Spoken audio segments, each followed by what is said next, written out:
नमस्कार, मैं डॉक्टर उमेश आपको स्वागत करता हूँ। आज हम बजट के ऊपर चर्चा करेंगे। जो बजट हुआ था फरवरी 1 में, जो डिस्कस हुआ था 2023-24 के लिए, उसके ऊपर हम आज डिबेट करेंगे। देखेंगे कि क्या बजट में सही है, क्या गलत है, कितना चीज़ें सही है, क्या चाहिए। ये मेरे पास है बजट्स का पूरा एक हाइलाइट्स। तो की फीचर्स ऑफ बजट 2023-24 ये मिनिस्ट्री ऑफ फाइनेंस के द्वारा होता है। फाइनेंस मिनिस्टर बनाते हैं इसको। हमारा जो टोटल रिसीट्स है 24.3 करोड़ लाख करोड़ है। उसमें से हमारा एक्सपेंडिचर्स 41.9 लाख करोड़ है। और लगभग जो डेफिसिट्स है, जितने की टोटल रेवेन्यू कम हो रहा है टोटल एक्सपेंडिचर के ऊपर से, इसी को फिस्कल डेफिसिट्स बोलते हैं। ये टेक्निकल टर्म है। बाद में कभी एक इसके ऊपर लेक्चर करूंगा कि इकोनॉमिक्स टर्म्स आ रहे हैं, बैलेंस शीट क्या है, फिस्कल डेफिसिट्स क्या है, रेवेन्यू एक्सपेंडिचर क्या है, कैपिटल एक्सपेंडिचर क्या है, प्लान एक्सपेंडिचर क्या है, नॉन प्लान एक्सपेंडिचर क्या है। ये 2022-23 का आंकड़े है। जिस साल हम बोलते हैं कि उसका परफॉर्मेंस होता है एक साल पिछले का, यानी कि 2021-22 का ही परफॉर्मेंस है। तो 2023-24 के लिए क्या प्रोजेक्टेड है कि हमारा फिस्कल डेफिसिट्स ऑलमोस्ट 5.9, थोड़ा डिक्लाइन करने के लिए ये लोग सोच रहे हैं। और रेवेन्यू रिसीट्स कितना होगा? Total revenue receipts 27.2 lakh crore और एक्सपेंडिचर होगा 48 लाख करोड़, यानी कि 5.9% का जो फिस्कल डेफिसिट्स होगा 45 लाख करोड़ से, सॉरी, गैप आएगा। ये होता है, लेकिन फिस्कल डेफिसिट 3 से ज़्यादा सही नहीं है। तो पहला इन लोगों का जो हाइलाइट्स है कि अमृत काल का विजन। क्या विजन? आप अमृत काल, किस चीज का अमृत काल कर रहे हैं आप लोग?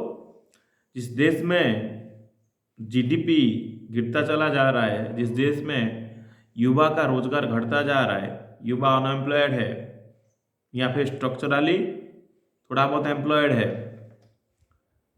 सैलरीज बहुत कम आ रहा है, टेम्पररी पोस्ट में लोग लगे रह रहे हैं, तो वह आप अमृत काल की बात कर रहे हैं। तो ये लोग 3 चीज़ों के लिए फोकस किए हैं। पहला चीज़ है कि हम नौजवानों को, युवा को और सिटीजन को ऊपर अपॉर्चुनिटी क्रिएट्स करेंगे।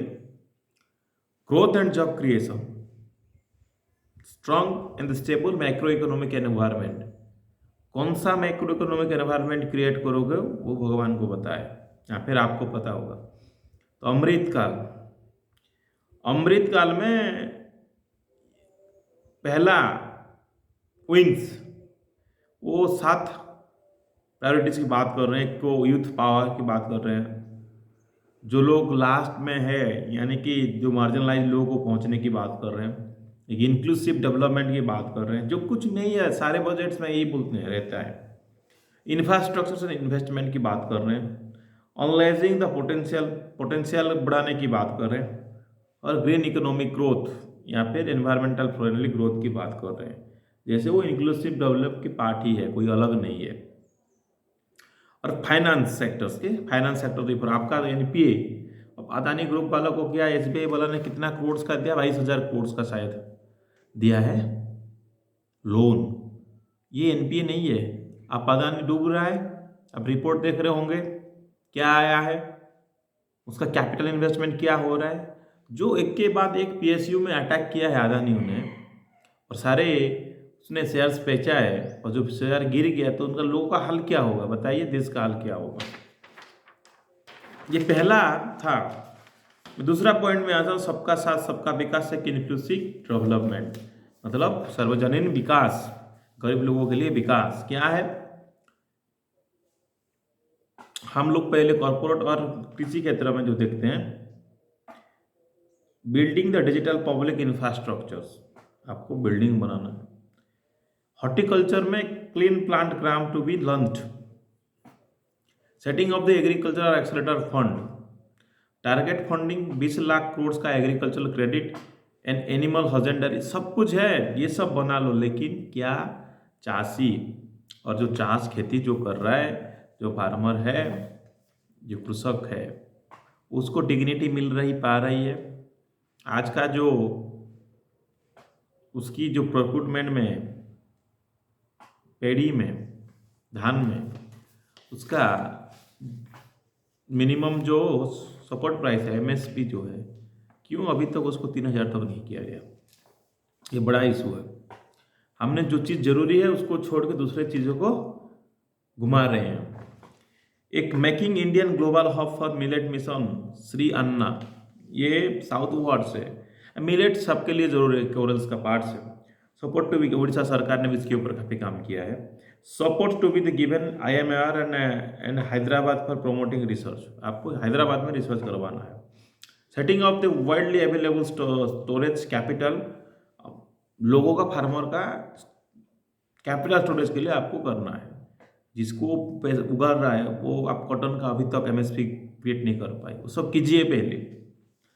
मोर क्रेडिट टू एग्रीकल्चरल सेक्टर, आपने 2022 फाइनेंशियल ईयर के 196 लाख करोड़ की देने का सोच रहे हैं। ठीक है, आप 2021 में 158 लाख करोड़ दिए थे। फूड ग्रेड कितना प्रोडक्शन हुआ है? 320 करोड़ मिलेट आपका मिलियन टन्स हुआ है कुल मिला के। सबका साथ सबका विकास इंक्लूसिव डेवलपमेंट, इसमें इंक्लूसिव डेवलपमेंट के ऊपर ये पहला सेक्टर स्वास्थ्य, हेल्थ सेक्टर में 157 nursing college. Sickle cell anaemia जो होता है एक बहुत बड़ा प्रॉब्लम है। New programme to promote research in pharmaceutical launched, joint public and private medical research to be encourage by a select ICMR lab. ICMR lab आपको private, government को, health को गवर्नमेंट में पूरी जरूरी है। आप लोग देखे थे ना कोविड में क्या हुआ था हालत, कितने लोग मरे थे। और ये लोग दोबारा joint stake holder public sector management कर रहे हैं। एक्सपेंडिचर हमने कितना बढ़ाया? 1.4 से 2.1% तक इस बार बढ़ाए हैं 2023 के लिए। और एजुकेशन में कितना बढ़ाएंगे? 0.1%, ना बढ़ाने का जरूरी नहीं है कुछ।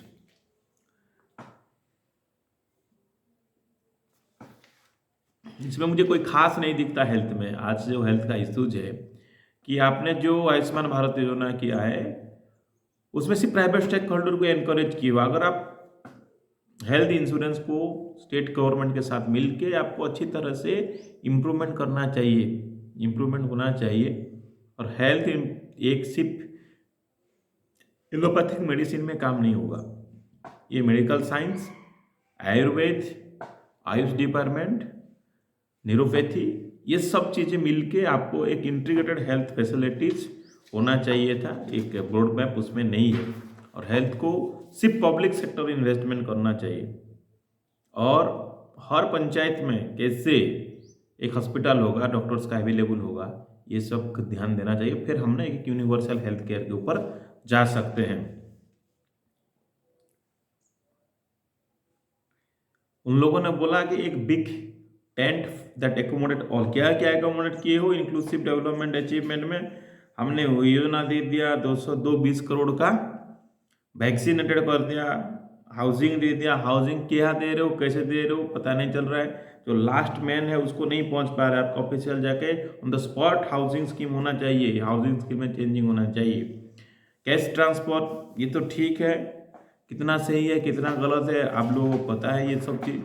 रीचिंग द लास्ट माइल क्या क्या है? प्रधानमंत्री BVDG development mission to be launched, financial assistance to the given sustainable micro irrigation to drought prone region in of Karnataka, आप सिर्फ कर्नाटक रीजन को भेजोगे। More teachers to be required for 740 Eklavya model residential school.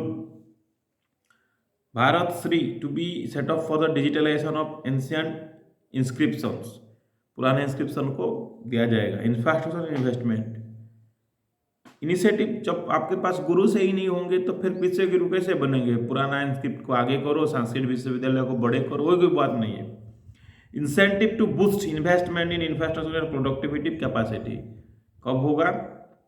Multiplier impact rise of growth and employment, ये सब मनगढ़ंत कहानी है। ये हो जाएगा, वो हो जाएगा, एक विजन है आपके पास, ठीक है।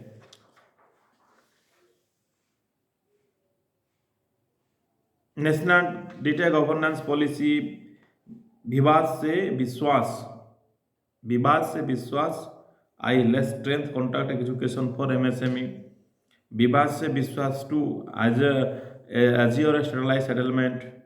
अभी तो कितना एमएसएमई खुल गया उड़ीसा में या फिर दूसरे स्टेट में, मुझे समझ में नहीं आ रहा। ई कोड टू बी लॉन्च्ड, ये चल रहा है काम।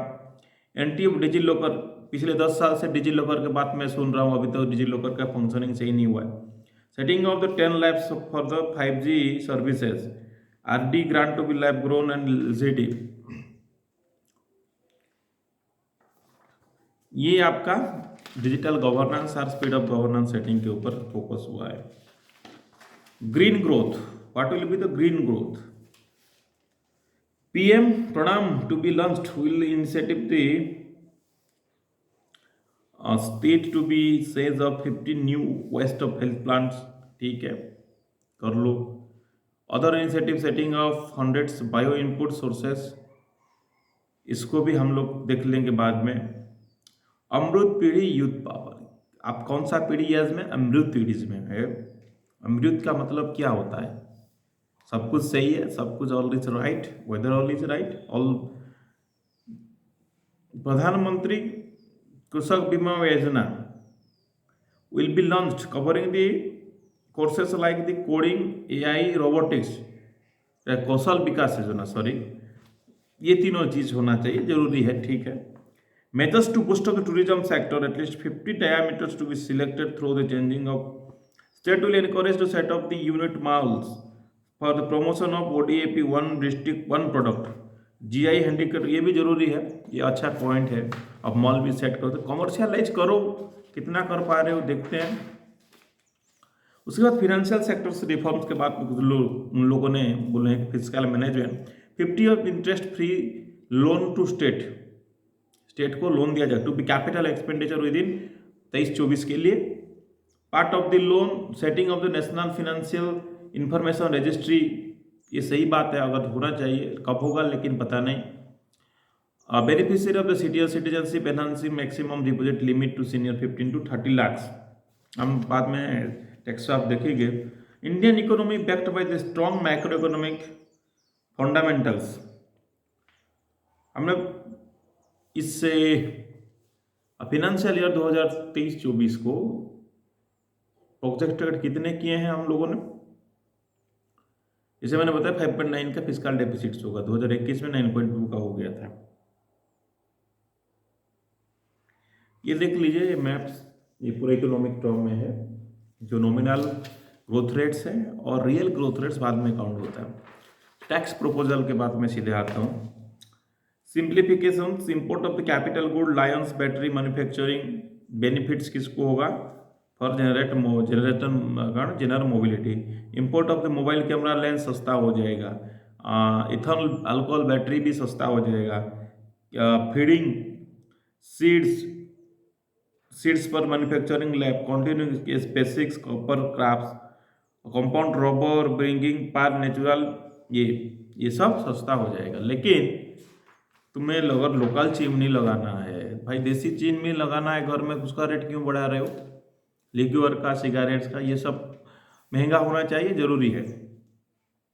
डायरेक्ट टैक्स प्रपोजल्स में 45% of the return of the tax payer portal over be proceed within 24 hour. इसमें लोचा है, रहेगा भी। जैसे 3 लाख तक एग्जम्पशन लिमिट 2.5 लाख था पहले, अभी 3 लाख से 6 लाख 5%, 6 से 9 10%, और 12 से 12 15%। जब वो ये बहुत बड़ी से इंडिया में 4% के लगभग लोग टैक्स देते हैं, उनके लिए झूठ दिया गया, तो गरीब को क्या फायदा है बताइए? जैसे हाईएस्ट सरचार्ज, 5 करोड़ से ज़्यादा लोगों को सरचार्ज एक्स्ट्रा देना पड़ता था, उनको 25 कर दिया 37 से। Extending the benefit of standard deduction of the new tax regime for salaried class and pension, increasing tax reservation limit 25 lakh on the leave increment retirement non governmental salaried employ. तो income limit for the rebate income पहले 5 लाख था, आपको 7 लाख से ऊपर tax आप देना पड़ेगा, ठीक है।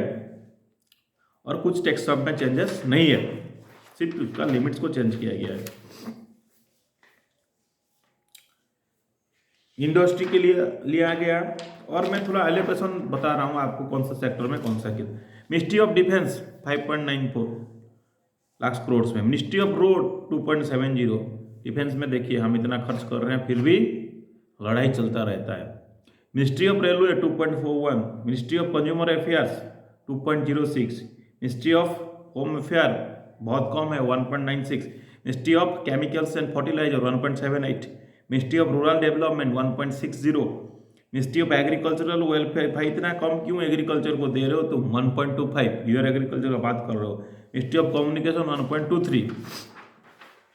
स्कीम मैंने क्या देखा, डेवलपमेंट ऑफ फार्मास्यूटिकल इंडस्ट्रीज के लिए आपने 1250 लाख करोड़ दिया है, नहीं 1250 करोड़ दिया है। जल जीवन मिशन के लिए आपने दिया सिर्फ 10,000 बढ़ाया, इसमें 70,000 करोड़ का दिया है। एकलव्य मॉडल स्कूल के लिए इसमें थोड़ा ठीक किया है, 2,000 करोड़ से 5,943 करोड़ किया है। हाउसिंग लोन्स के लिए प्रधानमंत्री आवास योजना के लिए 48 था, आपने किया 79,590। आपने ई व्हीकल्स के लिए 290 था, 5,100, इसको थोड़ा बहुत बढ़ा दिया। नॉर्थ ईस्ट स्पेशल के लिए दिया है 2,491। जैसे मैंने बताया रेवेन्यू रिसिप्ट, कैपिटल एक्सपेंडिचर्स, तो लगभग दिखा जाए तो ये इतना चेंजेस नहीं है। बजट्स अपर मिडिल क्लास और रिच फैमिली के लिए सही है, गरीब के लिए बजट्स कुछ काम का नहीं है। मैं बता रहा हूँ मेरी जितना ये आ रहा है, और जैसे कुछ जो चेंजेस है, कुछ सही चीज़ें हैं, वो तो होगा, रहता रहेगा। लेकिन हमारा financial deficits, revenue deficits and your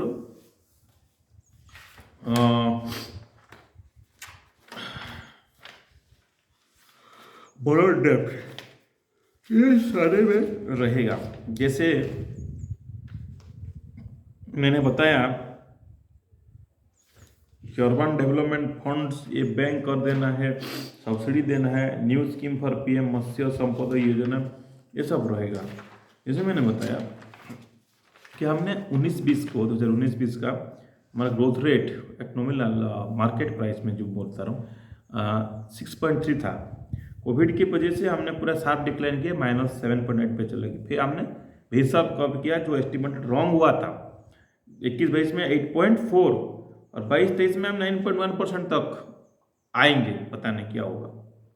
industrial growth में कितना काफ़ी घटेगा, 2022 तक 4.1% पूरे डिक्लाइन। एग्रीकल्चर में आप 3% कंट्रीब्यूट कर रहे हैं, 3.5% जीडीपी में हो रहा है। और जैसे ग्लोबल ट्रेड में हमने 3.5% था शेयर, अब हो गया 1%, बताइए। और GDP at the consumer price level में 2022-23 में 7%, 23-24 में 6 to 6.8% तक हमारा प्रोजेक्शन है। तो मैं बता रहा हूँ एक नॉर्मल बजट्स है ये, जैसे इंक्लूसिव, एक गरीब के लिए, अच्छे दिन के लिए, सबका विकास सबका साथ, अमृतकाल, बड़े बुजुर्गों, बच्चे और युवाओं के लिए। लेकिन युवा के लिए कुछ नहीं है भाई, आपका वैकेंसी जो है, अब तो वैकेंसी तो पहले फुलफिल कर दो। 8.4% जो अनएम्प्लॉयमेंट रेट है उसको तो तुम ले आओ 5% तक कम से कम। तो एक जनरल टाइप का बजट्स है, थोड़ा बहुत इंक्रीज हुआ है, डिफिसिट हमारा वही है, हमारा रेवेन्यू डेफिसिट भी वही है, फिस्कल डेफिसिट भी वही है। तो उस बजट में आप इतना गरीब के लिए और लोअर मिडिल क्लास के लिए इतना ज़्यादा कुछ नहीं है। Thank you watching for my video.